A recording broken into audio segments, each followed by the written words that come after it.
இல்லைக்கு இல்லை. ராமன் ராஜாவுக்கு ரொம்ப நெருக்கமானவனா இருக்கான்னு சில பேருக்கு அவன் மேல பொறாம.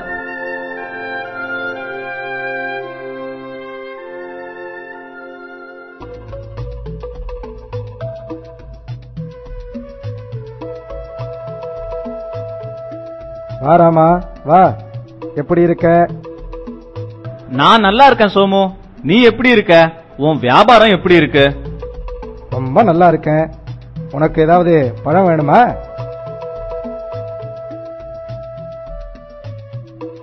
ஆமா, இந்த பழங்கள்லாம் ரொம்ப அருமையா இருக்கு. இந்த வாழைப்பழங்களை எடுத்துக்கலாமா? அதனால என்ன, எடுத்துக்கோயேன். இந்த பழம் நல்ல ருசியா இருக்கும்.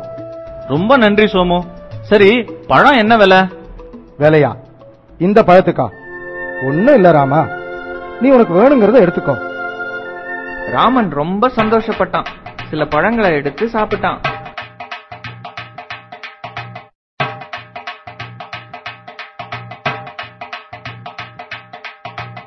ஆஹா, இந்த பழங்கள் ரொம்ப ருசியா இருக்கே. சரி, நான் போயிட்டு வரேன். கொஞ்சம் இரு ராமா, நீ இன்னும் இந்த பழத்துக்கான விலையே தரலையே. விலையா? நீதான் ஒண்ணும் இல்லைன்னு சொன்ன. சரியா சொன்ன ராமா, இந்த பழத்தோட விலை ஒண்ணுமில்ல. நீ எனக்கு ஒண்ணுமில்லதான் தரணும். சோமு தன்னை ஏமாத்த நினைக்கிறான்னு ராமன் புரிஞ்சுக்கிட்டான். ஒரு நிமிஷம் யோசிச்சுட்டு தன்னோட காலி பையை எடுத்தான். கவலைப்படாத சோமு, நீ கேட்ட ஒண்ணும் இல்லையே, நான் தர்றேன். ஆனா அதுக்கு முன்னால நீ என் கேள்விக்கு பதில் சொல்லணும்.